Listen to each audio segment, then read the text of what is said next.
So how do you find happiness? Happiness is in struggle.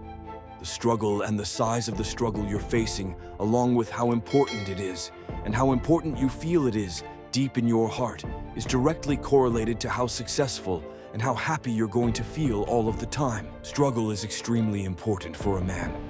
You should be looking to inject struggle into your life. Permanently for a man, your contentment will come from your purpose, and it will come from your competence, and it will come from succeeding objectives.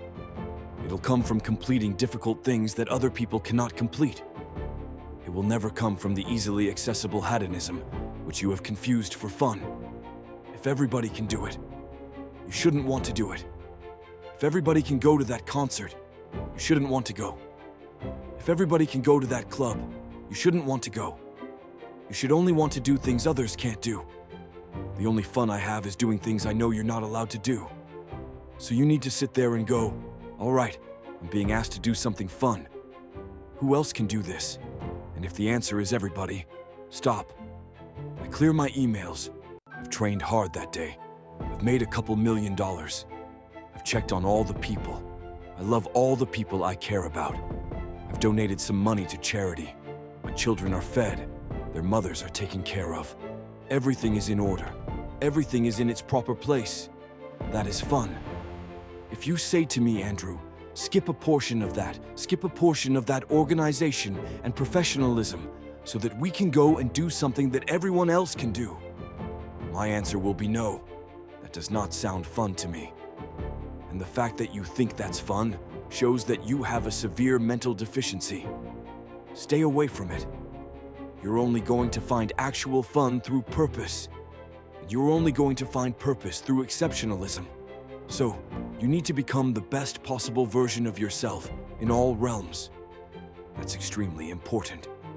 The reason you are so unhappy is because you were trying to have. You're unhappy because you're trying to have fun instead of trying to become important. They are very different things, and you're never going to feel satisfied in your heart unless you become important.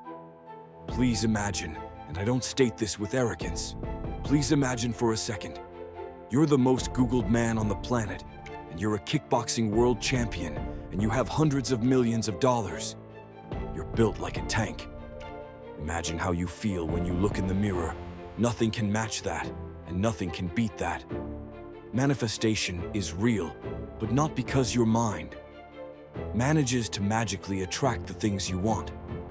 I think it just reminds you of what you really want, and it allows you to find energy all the time. If you manifest yourself having a perfect physique, you're going to be a lot more motivated in the gym. It's not the thought that makes the physique. It's the gym that makes the physique. However, the manifestation makes you want to go to the gym. So, I do believe that if you understood the power of your thoughts, you'd never think negatively ever again. But I think manifestation works in another way. I also think that once you understand all of the bad things and good things that come into your life are a perfect plan from God Himself, you're going to be a lot less affected by the bad things. If something bad happens to you, it's part of God's plan. He knows what He's doing. In the end, you're going to be happy it happened. I often ask people, is there anything bad that's happened to you in the past, at the time you were distraught about that you now wish didn't even happen? So, if you understand, you're always going to get there eventually. Why be upset about it now, right? If you know in a year from now, you'll be glad it happened. Why be upset about it happening now? Be cerebral enough about things. As a man, you need to have struggle in your life.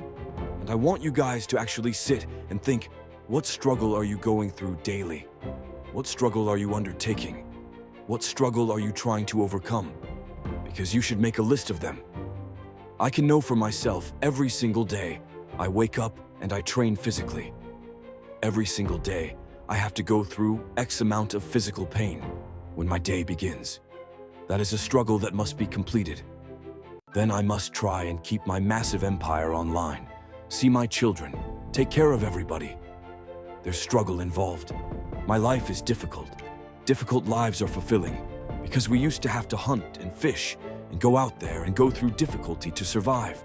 And when I look at men who are physical specimens, I think everyone naturally does this. But but I'm going to openly say it. I respect them differently than I look at men who aren't. I have a different level of respect for them because they show me they have discipline. They show me they have motivation. They show me they're capable of doing difficult and hard things. Those are the kind of people I trust. They're not afraid of struggle. They're problem solvers. People who train are problem solvers. And you need to become one, and you need to become very, very adept at solving problems pretty quickly. Do you not understand how intimidating that is, just when they look at a group of people and they all look like superheroes, and they can tell they're all disciplined, all hardworking, all dedicated, all physically strong? The struggle is what's beautiful about it. That's the most important thing. That's what you have to understand. First, you want to become as strong as physically possible. So you want to be as strong as physically possible. Next, you want to try and make as much money as possible. Not even necessarily for the money, although money is extremely important, because it allows you to take care of yourself. We've talked about this before, but there's a challenge involved. And solving that challenge is going to make you feel more satisfied as a human. Happiness comes from success, and making money is success. You should try and make people around you smile and be happy. You should try and encourage positivity around you. You should be the kind of person that no one can really complain about their struggles around, because they know that you're the person who's going to be like, why are you complaining when you could just simply fix it? I think if you take these approaches, if you take the approach of manifesting what you want, so you're constantly motivated and understanding all the bad things that happen to you are just a lesson, and one day you're going to get over it. It's pretty easy to be a happy, contented, balanced person. I don't think there's any serious magic to happiness. I think it's a choice, and it's pretty easy to do. I think the unhappiest people in the world don't have any struggle at all. You often find that people who are struggling know exactly what they're supposed to do. If they're getting up every day, and they're grinding, and they're working hard, and they don't have what they want yet, but they believe they're going to get it, and they're trying their very best, and they're dedicating themselves. They're very happy perhaps to people who were born with a trust fund and unlimited money and have no struggles in their life, and they have no objectives to try and conquer, are truly the miserable ones. Perhaps we're built for struggle. Perhaps the human mind and soul and spirit is built to struggle. Perhaps we're built to suffer. I don't me as a man. I'm happiest when I suffer. Why did the emperors we discussed earlier on constantly try and expand their empires? Because they wanted to struggle. They wanted difficulty. Would you play a video game if it was easy, if you could never die? I mean, cheats get boring pretty quick. You play it because it's hard. That's the whole point of it. You're supposed to struggle with it. You're supposed to suffer with it. So, I think that a lot of people confuse these things, and they sit and say, this is merely making me unhappy, or, if I didn't have any, if I woke up and everything was just perfect, that'd be great for a few weeks. But if you just wake up and nothing ever goes wrong, I think that'd be quite depressing in its own way. That's the beauty of life, is the up and the down. Because there's no light without dark. This is actually why people are addicted to video games. Young men are addicted to video games because it mimics virtually what they ought to be doing in the real world. Yeah, effort and to upgrade their character, to become a better version of themselves, so they can do better things than they could previously do and explore new areas of the map. You understand this in video games, and you do it in video games because it's very interesting to do. However, you don't want to do it in the real world.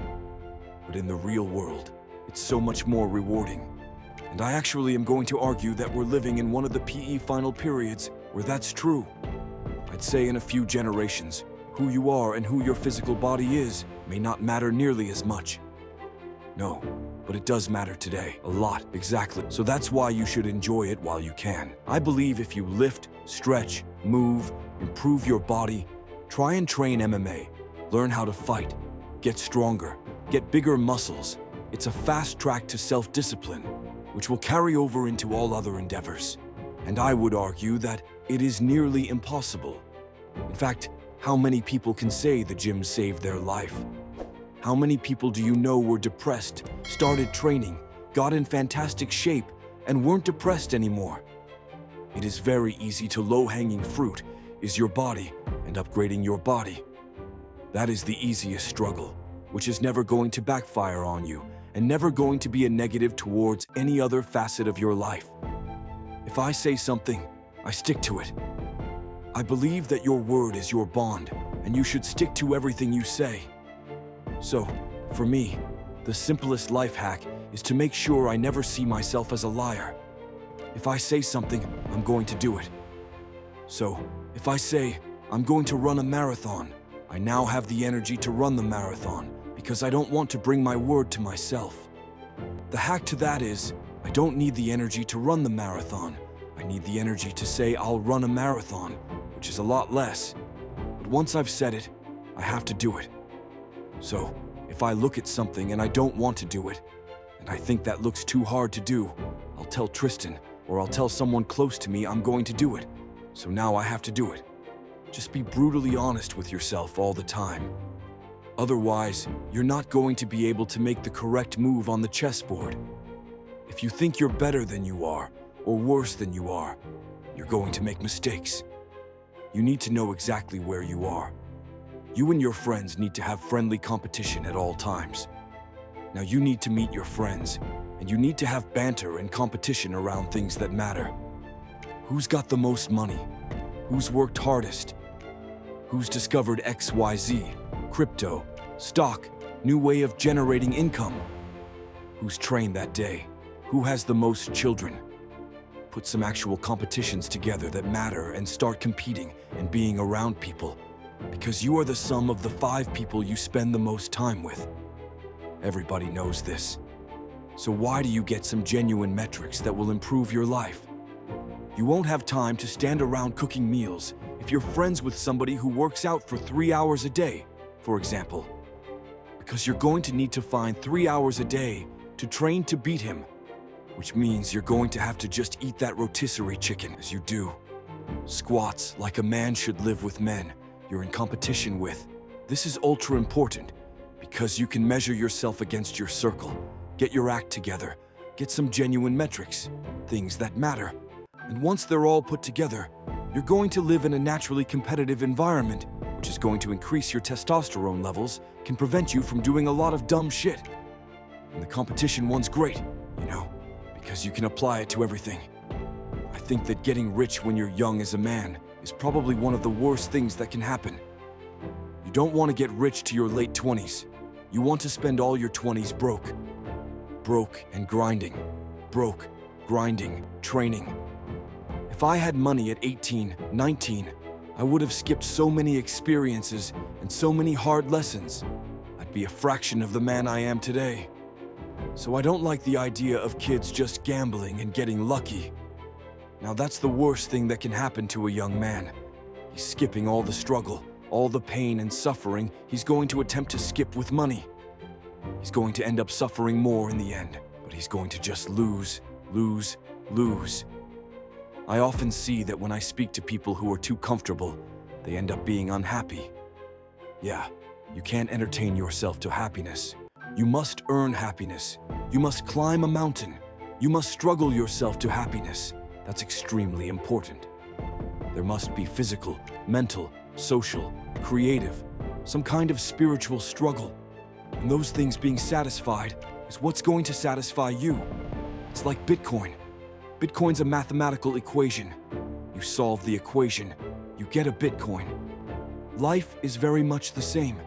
There are struggles, there's difficulties which you have undertaken, which you have adopted to try and complete.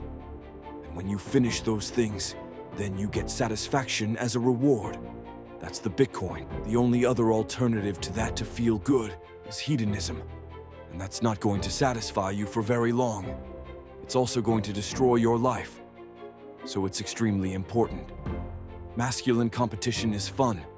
I think what's fun as a man is being the best at anything, right? So I live in a very masculine environment because masculine competition drives you forward. And there's plenty of men in history you remember who ended up losing in the end. Napoleon, for example, who still fought, which is why they mattered. It's not, if you're only going to fight when you're guaranteed to win, then no bravery is required. And you have to fight so that you can look back on your life and feel happy that you tried to do something when you knew it was going on before it was too late. Forget about the winning and losing for now. Focus on the fight. You must wait for the moment when the opponent's mind is scattered and strike without hesitation. If you do not overcome your tendency to give up so easily, your life will lead to nothing. Objectify your demons so you control them instead of them controlling you. Fear is a reaction. Courage is a decision. You have to train your mind to be stronger than your emotions, especially your impulses, or else you're going to lose yourself. You will only be found by the devil once you are lost, and he will lead you to hell. Most of the important things in the world have been accomplished by men who kept fighting when there seemed to be no hope at all. That's a good slogan for life. You should wake up, look in the mirror, and say, suddenly, the champion returns with initiative and vengeance. Truthfully, a man, I believe, is being able to do the things that are hard, or do things you don't want to do because you're supposed to do them. I think that's what a man's always been. A man is supposed to be strong. He needs to be strong, so he has to become strong. That's his job. A man is supposed to be brave. It's not that you can't feel fear, it's that you have to be brave. Oh, an attacker's here, I'm afraid. But I'm a man, so I will go and engage the attacker. It is my job, and now we're teaching men, you don't have to do what you don't feel like doing. You can do what you do feel like doing. The thing that people struggle with most, especially men, is that we only learn lessons the hard way. That's the problem. You want to be good at learning lessons the easy way, which is really paying attention and making sure the feedback you're receiving, you need to be perceptive to it so that it doesn't have to be so hard-hitting. You need to be the kind of person who goes out for a drive and his wheels slide a bit and he slows down. But what people typically do is they go out for a drive, their wheels slide a little bit, they continue, and then they crash. And then they realize I should have slowed down once they hit a tree. They only learn the hard way, but when they got the easy little bits of feedback, they didn't want to pay attention to them because it was easy and they thought they got away with it. And it's the same with a relationship and the same with everything else. There are little bits of feedback. You go, okay, this is going to be a problem later on if I continue, but they ignore that part. They wait for all to blow up and go wrong, and then they learn. So, men only learn the hard way, and the reason they're sitting at home, even if they don't admit to these ailments, wondering why they're so unhappy all the time, is because you're fighting an internal battle. Your monologue is different in your mind from what your spirit truly wants. You want to be respected. You want to be strong. You want to stand up for what you know is right. You want to be a man, and you're just too afraid to engage the enemy. So, you're going to self-destruct. You're going to turn on yourself. There's a fire inside of you. There's a fire inside of absolutely every man. And you can either direct it at your enemy and do your very best to destroy him, or it's going to burn inside of you and eat you alive. You have to make a choice. The cowardice that you feel, that prevents you from engaging the enemy, is the biggest betrayal. Because now you're just engaging yourself. The battle's certain either way. So, I strongly recommend you find who the enemy is and direct your efforts towards their destruction, as opposed to sitting there allowing yourself to self-immolate.